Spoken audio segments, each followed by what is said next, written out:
சாணி இப்படி போட்டு இப்படி நார் அடிச்சுச்சே. புது சீட்டு இன்னும் மாட்டவே இல்லை, அதுக்குள்ள இப்படி ஆக்கிடுச்சே மாடு. சீட்டை போல வேஸ்ட் ஆகிடுச்சு. இந்த ஆடு சீட்டை மாட்டாமையே போட்டு வந்துருக்கான். மாட்டாங்க அம்மா. அதை இது பண்ண தண்ணி எதுக்கு இங்கே ஊத்துறீங்க? இது என்ன தண்ணி? வடிச்ச தண்ணி மாட்டுக்கு. மாடு ஆடு மாடெல்லாம் முதல்ல புல்லை துட்டுட்டு நல்லா சாணி விடும். இப்போ பாரு தொறு தொறு தொறுன்னு போட்டு இங்கே பூரா சீட்டை பூரா வேஸ்ட் ஆக்கிடுச்சு. இது என்ன பண்ணுறது? இந்த சீட்டை பூரா அலசணுமே, அலசித்தான் போடணும். மாட்டை பிடிச்சி கெட்டாம வீடு பூரா சாணி போட்டு விட்டுருது. இல்லையா?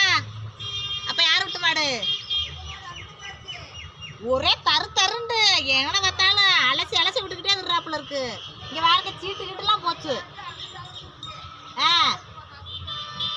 அதானே முதல்ல சாணி மாடு கட்டியை போடும், கரைச்சிக்கிட்டு வாச துணிக்கலாம். கமகமண்டு சீக்கு வராதுன்னுவாங்க. இப்போ இருக்கிற மாடு கூட மனுஷ மாதிரியே வெளுது, வீசி நாறுது. ஏன்டா அதுவும் நம்மளை மாதிரியே சோறு திங்குதுல. புல்லு புளிச்சு வைக்கோல் இதுவெல்லாம் திண்டா தானே மாடு நல்லா சாணி கட்டியா போடும். நம்மளை மாதிரியே அதுவும் சோறு திங்க சாணி நாரி கிடக்காத்தா. அப்போ இருக்கிற சாணிகளை பூரா கரைச்சிக்கிட்டு வாச தெளிச்சோம். இப்போ அல்றதுக்கே முடியலை, அந்த அளவுக்கு வாடை வருது. இந்த வாருங்க தொறு தொறுன்னு மனசட்டி மாதிரி அப்படி ஒரு நாட்டை நாறு. மண்ணள்ளி போட்டு தான் போடணும். தண்ணி கஞ்சியாக தானே குடிக்குதுங்க மாடுகளுக்கு. புல்லு உள்ளு இல்லை இல்லை, முதல்ல வைக்கோல் இது என்னது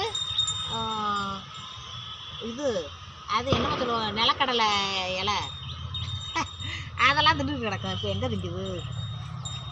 மண்ணள்ளி போடணும். நம்பட்டி எங்கே காணா? நம்பட்டியவே காணாம்.